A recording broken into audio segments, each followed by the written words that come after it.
রাধে রাধে বন্ধুরা, welcome to our channel. আশা করি আপনারা সবাই ভালো আছেন, আমরাও ভালো আছি। তো আজ হচ্ছে দ্বাদশী, তো আমরা বাগানে চলে এসেছি শাক তোলার জন্য। তো সোনার বাবা আজ কী শাক তুলবে তুমি? কুমড়ো শাক। তো অনেক রকম আছে, কিন্তু সবটা কিন্তু খাওয়া যায় না। কাটছো কেন ওগুলো? এগুলো জঙ্গল হয়ে যাবে, নাহলে কুমড়ো ভালো হবে না। ওই যে কুমড়োর ডাঁটাগুলো কেমন সরু সরু হয়ে গেছে, দেখেছো? এই যে এই একটা যেগুলো গাছ থেকে বেরিয়েছে সেগুলো ওরকম সরু সরু মতন, ওইগুলোই কাটো। ওগুলো দুটো তিনটে কাটলেই হয়ে যাবে। আমাদের এখানে এখনো আমাপতি না কি বলে, অম্বুবাচী এখনো চলছে, এখনো ছাড়েনি। কিছু শব্দ হলো? হ্যাঁ, ও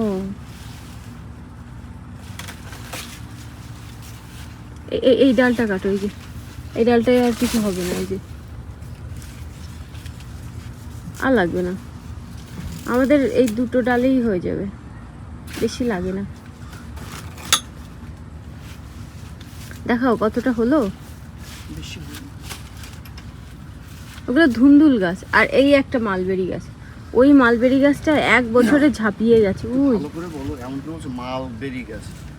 মালবেরি গাছ ওই ঘুরতে গিয়ে দেখলাম না, কেটে ছেটে ছোট করে রেখে দিয়েছে। আমি যাতে ও খারাপ না ভাবে, ওটাকে মালবেরি না, মলবেরি মল। এই গাছ না কামালে তোমার অন্য কিছু হওয়া মুশকিল আছে। এই ধুন্দুল গাছ আমার এত চাই না, ধুন্দুল গাছ কন্ট্রোল করছি। কিন্তু ধুন্দুল খেতে ভালো লাগে, কিন্তু বেশি হয়ে যায় আমার। হ্যাঁ, গাছ যেখানে দিই সেখান থেকে কেটে দিচ্ছি। এই এমন গাছ আমি এখান থেকে বলছি আমাদের লাউ হলো না। ও হবে কি করে? এই গাছ তো সব জায়গায় হয়ে গেছে। এই গাছ আমি এমন করে দিচ্ছি, এখানে হবে কিন্তু শুকিয়ে ওখানে থাকবে। তো এই যে এই শাকগুলো কাটা হলো, একটা কাটার ছিল, আর কাটতে হবে না, পরে একদিন কাটতে হবে। গাদাখানি ভাল লাগে না কোনো কিছু। আমি আমার মেয়ের ছাতাটা নিয়ে এসেছি। এই শাকগুলো কবে তুলবে? নাহলে ভেন্ডি গাছগুলো আক্রান্ত হচ্ছে। শাকের ওই পাতা খাওয়া যাবে? শাকের পাতা ডাটা খেতে হবে কিছু করে। এখানে হচ্ছে এগুলো কি মেক্সিকান কচু লাগিয়েছে ওর বাবা। এর পাতা খাওয়া যাবে? গাল চুলকাবে মনে হয়, বলো। আমি আবার যাচ্ছি বাগানে। সোনার বাবা বলল যে শুক্তো বানাতে। তো ফ্রিজের মধ্যে বেগুন নেই, কিন্তু গাছে আমি একটা দেখেছিলাম বেগুন হয়েছে। আর বেগুন গাছের অবস্থা খুব একটা ভালো নেই, তার কারণ কটা দিন ধরে না টানা বৃষ্টি হওয়ার পরে বেগুন গাছগুলো এরকমভাবে শুকিয়ে গেছে। তো একটা গাছে বেগুন হয়েছে, তবুও মনে হচ্ছে সে পোকা খেয়েছে। এই দেখুন, এই যে বেগুন, এই বেগুনটা এখন তুলে নেব। বৃষ্টি হওয়ার কারণে না বেগুনগুলো এরকম নিচের দিকে কেমন পচা পচা হয়ে গেছে। বাপরে বাপ। তো এই বেগুনটা দিয়েই এখন শুক্তো তৈরি হবে। আর বেগুন গাছের অবস্থা দেখুন, মায়া লাগছে। গত বছর কত সুন্দর বেগুন হয়েছিল, আর এবার এই বৃষ্টির জন্য গাছগুলো সব এই অবস্থা। আজ রান্না হবে শুক্তো। তো এখানে কলা বানানো হয়েছে, এখানে আলু, উচ্ছে, গাজর, এটা আছে গাছের বেগুন, আর এখানে আছে বরবটি। তো এগুলো দিয়ে শুক্তো রান্না হবে। আর তো বন্ধুরা, আর রান্না হবে কুমড়ো শাক। ওদিকে শুক্তো বসিয়ে দিয়েছি, আর এখানে আমি সবজি বানিয়ে নিচ্ছি। এই যে তেলাকচুর ফল, তো এগুলো ভাজা করব। তো এগুলো এখন এরকমভাবে চৌকো চৌকো করে, চৌকো না, এরকম লম্বা লম্বা করে বানিয়ে নিচ্ছি। তো একটা রান্না বসিয়ে আমি আর একটা রান্নার ব্যবস্থা করছি। আর ওদিকে ভাত বসিয়ে দিয়েছি, ভাতও হয়ে গেছে। কি বলছো, কি করব? তো এখানে এই যে সবজিগুলো ভাজা হচ্ছে, সব একসঙ্গেই ভাজা করে নিচ্ছি, আলাদা করে আর ভাজা করে নিলাম না। আগে থেকে এই যে উচ্ছে আর বড়িটা ভাজা করে একটা বাটির মধ্যে রেখে দিয়েছে, আর এখানে ভাত দেখুন হয়ে গেছে। তো বন্ধুরা, আমার এই দিকে শুক্তো রান্না হয়ে গেছে, আর শুক্তোটা দেখুন একটু সাদা সাদাই হয়েছে। শুক্তো এমনই হয়। আর এটা এখন একটা পাত্রে নামিয়ে নেব। তো কিছুক্ষণ ঢেকে রেখে দিই, তারপরে একটা পাত্রে নামিয়ে নেব। আর এদিকে এটা ভাজা হচ্ছে। এখানে আমার কুমড়ো শাকটা রান্না করা হয়ে গেছে। এই যে অনেকটা কুমড়ো শাক হয়েছিল কাটার সময়, কিন্তু রান্না করার পর একদম অল্প হয়ে গেছে। বন্ধুরা, আজ ভগবানকে ভোগ নিবেদন করেছি। এখানে আছে অন্ন, অ্যাভোকাডো, এখানে আছে শুক্তো, শাক ভাজা আর শসা। আর এই যে আমাদের ছোট্ট গোপাল। এখন আমরা যাচ্ছি স্কাই জোনে। বাচ্চাদের নিয়ে বিকালবেলা আমরা একটুখানি স্কাই জোনে যাই। বাচ্চারা খেলা করে, ওদেরও ভালো লাগে, আমাদেরও ভালো লাগে। আজ সোনার বাবার ছুটি ছিল, ওই জন্যে সোনার বাবা আমাদের সঙ্গে গেছিলো স্কাই জোনে। আর এখানে দেখুন বাচ্চাদের সঙ্গে ও খেলা করছে। আর বাচ্চারা ভীষণ খুশি হয় যখন বাবা ওদের সঙ্গে খেলা করে। সোনার বাবাও বাচ্চাদের মতন হয়ে গেছে, বাচ্চাদের সঙ্গে খেলা করছে। আমারও ভীষণ খেলা করতে ইচ্ছা করে, কিন্তু মাঝে মাঝে ভাবি যে এমনিই তো কোমরে ব্যথা, আবার এই লাফঝাপ করলে না আবার কোমরের ব্যথাটা বাড়ে। তো সেই ভয়ে আমি আর এখানে মানে জাম করতে চাই না। মাঝে মাঝে খুব যখন ইচ্ছা করে তখন জাম করি না, কিন্তু অন্য কিছু একটুখানি আমার ছেলে মেয়ের সঙ্গে খেলা করার চেষ্টা করি। বেশ কটা দিন ধরে এখানে প্রত্যেক দিনই ভিডিও করছি, জানি না আপনাদের কেমন লাগছে। তো বন্ধুরা, রাত্রিবেলা বানিয়েছি স্যান্ডউইচ। আমার মেয়ে বললো স্যান্ডউইচ খাবে, তো স্যান্ডউইচ বানিয়েছি। আর দুপুরবেলার সবজি ভাত ছিল, তো সেগুলোই আমরা এখন প্রসাদ পাবো। আমার ডিনারে আছে মুড়ির সঙ্গে অনেক চানাচুর, আর এই বাদামগুলো এক্সট্রা আমি ভেজে নিয়েছি। আজ আর অন্য কিছু খেতে ইচ্ছা করছে না, মনে হচ্ছে অনেক দিন মুড়ি খাইনি, ওই জন্যে মুড়ি মাখা করব। তো মুড়ি মাখাই আজ আমার ডিনার হবে। তো বন্ধুরা, আমরা ঘুরতে গেছিলাম, সেখান থেকে বাড়ি ফিরে এসেছি তো অনেক দিন আগে, কিন্তু সেখান থেকে কি কি জিনিস আমরা কিনে নিয়ে এসেছি সেগুলোই আপনাদের সঙ্গে শেয়ার করা হয়নি, তো সেগুলোই আজ আপনাদের সঙ্গে শেয়ার করব। আর এখানে কিছু কিছু গিফট আমার ছেলের কাছে আছে, মানে আমার ছেলের গিফটগুলো ওর কাছে রয়েছে। তো যেহেতু খেয়ে দিয়ে ঘুমিয়ে পড়েছে, ওই জন্য ওই গিফটগুলো আর আপনাদের সঙ্গে শেয়ার করতে পারলাম না। আবার আমার মেয়ের ক্যামেরা ছিল, ওই কোথা থেকে কিনেছিল,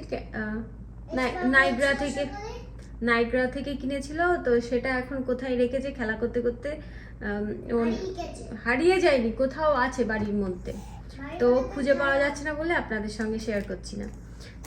আর দেখাই আমি মানে আমার সংসারের জন্যে, আমার সংসার না, ভগবানের সংসার, গোপালের সংসারের জন্য কি কি নিয়ে এসেছি। তো গেছিলাম হচ্ছে প্যাটেল ব্রাদার্সে, তো ওখান থেকে এরকম ছোট্ট ছোট্ট থালা নিয়ে এসেছি। এই থালাগুলো না খুব সুন্দর, মানে আমার কাছে এরকম ছোট ছোট থালা ভালো লাগে, তো ওই জন্য এরকম ছোট ছোট 4টে থালা নিয়ে এসেছি। তো এই থালাগুলোর অনেক ওয়েট, কিন্তু ওই পাস্তা টাস্তা খাওয়ার জন্যে, ভাতও খেতে পারে এর মধ্যে, মানে যতটা ছোট মনে হচ্ছে অতটাও ছোট না। তো এই রকম 2টো থালা নিয়ে এসেছি, আর এই সাইজের 2টো থালা নিয়ে এসেছি, বুঝেছেন। ওইগুলো আগে যেগুলো দেখালাম ওগুলো এইগুলোর থেকে ভারী বেশি, আর ওগুলোর থেকে এগুলো আবার বড় বড়। তো 4টে থালা নিয়ে এসেছি। আর এই থালাগুলো প্রথমে ভগবানের মানে ভগবানকে ভোগ নিবেদন করব এই থালার মধ্যে, তারপরে আমরা পরে আস্তে আস্তে ব্যবহার করব। আর এই জিনিসটা আমার অনেক দিন ধরে নেওয়ার খুব ইচ্ছা ছিল। আমি অ্যামাজনেও দেখেছি যে এইরকম জিনিস, কিন্তু অ্যামাজনে না অনেক দাম। তো প্যাটেলস ব্রাদার্সে গিয়ে দেখি যে এরকম কড়াই পাওয়া যাচ্ছে, তো আমি একটু বড় দেখেই কড়াই নিয়ে এলাম। বাচ্চারাও বড় হচ্ছে, তো ভাবছি যে একটু বড় দেখেই নিই, তো ওই জন্য এরকম আমার মনের মতন একটা কড়াই নিয়ে এসেছি। কিন্তু এর ঢাকনা নেই, কিন্তু এটা এমনি, আর আমার বাড়িতে তো এমনি ঢাকনা আছে, সেগুলো দিয়েই ব্যবহার করব। তো এগুলো গেল সংসারের জিনিস। তারপরে নিয়ে আসি যে বাচ্চাদের জন্য কি কি নিয়ে এসেছি। প্রথমে দেখায়, তো বন্ধুরা ঋষভের জন্য এই গেঞ্জিটা নিয়ে এসেছি, এটা রেখে দিই সাইড করে। আর দেখাচ্ছি, এটা হচ্ছে আমাদের বাড়ির বড় মেয়ের জন্যে, এটা নিয়ে এসেছি। আপনারা কমেন্ট করে জানাবেন যে কেমন হয়েছে। আমি কয়েকদিন ধরেই ভাবছি যে আপনাদের সঙ্গে শেয়ার করব, কিন্তু ভিডিও শেষ করছি, কিন্তু আপনাদের সঙ্গে এগুলো শেয়ার করা হচ্ছে না, ওই জন্যেই আজ মনে করে রেখে দিয়েছি যে এগুলো আপনাদের সঙ্গে শেয়ার করব। আর ওদের মানে যাদের গিফট তাদেরকে যে দেব তাও আমি ভুলে যাচ্ছি, বুঝতে পারছেন? তো এটা হচ্ছে আমাদের বাড়ির বড় মেয়ের জন্য নিয়ে এসেছি। ও কখনো গোপী ড্রেস পরে, তারপরে প্যান্ট পরে, প্যান্টের সঙ্গেও এটা পরতে পারবে, গোপী ড্রেসের সঙ্গেও এটা পরতে পারবে। আর এটা কেমন হয়েছে অবশ্যই কমেন্ট করে জানাবেন। আমার কাছে এটা ভীষণ মানে ভালো লাগছিল। আর আমাদের বাড়ির বড় মেয়ে তো ফর্সা, ও যা পরবে তাতেই ওর ভালো লাগবে। আর পিছনটা এমন। 13, 14, 15, 16.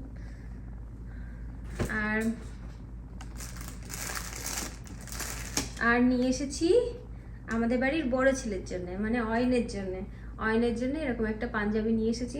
মনে হচ্ছে একটুখানি বড় বড় হচ্ছে, যেহেতু ওরা এখন বাড়ন্ত বয়স ওদের, ওই জন্যেই একটু বড় দেখেই নিয়ে এসেছি।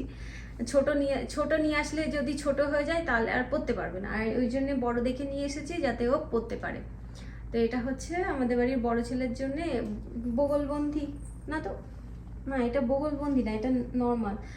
আর একটা দেখেছিলাম বগলবন্দি, কিন্তু ওটা আমার মনে হচ্ছিল যে একদম পুরোপুরি টাই টাই হবে, কিন্তু সুতির জিনিস তো ধুলে আবার ছোট হয়ে যায়, ওই জন্য ওটা আর নিয়ে আসিনি, ওই জন্য এটা নিয়ে এসেছি। এই একটা পাঞ্জাবি। আর দেখায় ভগবানের জন্য নিয়ে এসেছি। একটা হচ্ছে বড়দির গোপালের জন্য, আর একটা হচ্ছে ছোটদির গোপালের জন্য। এটার এখানে রাধা লেখা রয়েছে। তো কিন্তু ওই যে কৃষ্ণের ফ্লুট, হ্যাঁ ফ্লুট। আর আমাদের একটা আছে। আমাদের মানে আমার ঘরে যে গোপালটা আছে, গোপালটা তো আপনারা দেখেছেন অনেকটাই ছোট, এত বড় বড় বাঁশি মানাবে না। আর ছোট বাঁশি ছিল কিন্তু আমি নিয়ে আসিনি, আমার কাছে রূপোর বাঁশি যেহেতু আছে ওই জন্য আর ওই বাঁশি নিয়ে আসিনি। জানেন যে ছোটদিদের বাড়ি বিগ্রহ আছে, তো বিগ্রহের জন্য এরকম মুকুট নিয়ে এসেছি। এটা হচ্ছে ভগবানের, এটা হচ্ছে কৃষ্ণের, আর এটা হচ্ছে রাধারানী। আর এখানে পিছনে সিস্টেম আছে, বড়ও করা যাবে আবার ছোটও করা যাবে। ওই জন্য আমার মনে হলো যদি মানে ছোট বড় করা যায় এরকম জিনিসই নিয়ে আসা ভালো, তাহলে পড়াতে সুবিধা হবে ভগবানের। হ্যাঁ, আর এইটা নিয়ে এসেছি আমাদের ছোট গোপালের জন্য, নাহলে আবার মন খারাপ হয়ে যাবে, ওই জন্য এই নেকলেসটা নিয়ে এসেছি। হ্যাঁ হাসি হয়েছে, আচ্ছা তুমি এটা দেখাচ্ছ। হ্যাঁ গোপাল হাসি হয়েছে, তো এইটা নিয়ে এসেছি আমাদের বাড়ির ছোট্ট গোপালের জন্য। দেখো এটা আমি কখন কিনেছিলাম। এটা কখন কিনেছিলে তুমি বলো? বলো তুমি বলো। তুই বলো। অনেক দিন আগে আমি কিনেছিলে। ঠিক আছে। আর এখনো কিন্তু গিফট দেখানো শেষ হয়নি, এখনো আরো একটা গিফট আছে, এখনো দুটো গিফট আছে। আর দুটো ছোট বুনুর জন্য নিয়ে এসেছি গিফট, ছোট্ট গিফট। আমি জানি এই গিফট পেলে ওরা ভীষণ খুশি হবে। তো এই যে একটা গিফট একই রকম নিয়ে এসেছি, দুজন বোনের জন্য একই রকম গিফট নিয়ে এসেছি, যাতে ওদের মন খারাপ না হয়ে যায়। দুইজনের দুই রকম গিফট হলে, যদি বুনুর যদি গিফট দিই, যে গিফটটা যদি দিই সেটা যদি আবার দিদির পছন্দ হয়ে যায়, আবার দিদির গিফটটা যদি বুনুর পছন্দ হয়ে যায়, ওই জন্য দুই রকম কোনো গিফট নিয়ে আসিনি, একই রকম দুটো গিফট নিয়ে এসেছি। এই যে এই বক্সগুলো এত বড় বড়, এই যে দুই রকম। এখানে আছে কৃষ্ণা আর রাধারানী। এই যে রাধারানীকে দেখুন আবার কত সুন্দর করে সাজিয়েছে, কত সুন্দর লাগছে তাই না? নথ পরেছে, হার পরেছে, টিকলি পরেছে। তো আমি ভাবছিলাম যে বাচ্চারা এটা দেখেই বেশি খুশি হবে, তো ওই জন্য বাচ্চাদের জন্য এই গিফটটা নিয়ে এসেছি। আর আপনারা অবশ্যই কমেন্ট করে জানাবেন যে যে গিফটগুলো আমরা ঘুরতে গিয়ে নিয়ে এসেছি বাচ্চাদের জন্য আপনাদের কেমন লাগলো। আমার তো সব গিফটই ভালো লেগেছে, যেহেতু আমি নিজে হাতে নিয়ে এসেছি। আর বলো, তুমি কিছু বলবে? কি বলবে বলো। তো বন্ধুরা, তাহলে আজকের মতো এই পর্যন্তই। ও রাত্রিবেলা আমাদের বাড়ি এসে স্কাই জোনে গেছিলাম, ওখান থেকে বাড়ি এসে আমাদের খাওয়া দাওয়া হয়ে গেছে। খাওয়া দাওয়ার পর উনি পড়তে বসেছিলেন, কিন্তু ওনার এখনো পড়া কমপ্লিট হয়নি। কালকে আমরা যাব মন্দিরে, কুমনে প্রথমে পড়তে যাব, কালকে সকালবেলা ঘুম থেকে উঠে পড়তে যাব, তারপরে ওখান থেকে যাব মন্দিরে। কালকে হচ্ছে দধি চিড়ার উৎসব আছে, চিড়া দই চিড়া দইয়ের উৎসব আছে, সেই উপলক্ষে মন্দিরে অনুষ্ঠান। তো ওখান থেকে আমরা মন্দিরে যাব। তো বন্ধুরা অবশ্যই কমেন্ট করে জানাবেন আপনাদের কোন গিফটটা আপনাদের বেশি ভালো লেগেছে। তো বন্ধুরা তাহলে আজকের মতো ভিডিওটা দেখিয়েছি তো, আমি দেখাও তা দেখো, দেখে- তাড়াতাড়ি দেখাও। দেখে- তো বন্ধুরা তাহলে আজকের মতো ভিডিওটা এই পর্যন্তই, দেখা হবে নতুন ভিডিওতে। আপনারা সবাই সুস্থ থাকবেন, ভালো থাকবেন। Bye bye, Radhe Radhe, bye bye করো।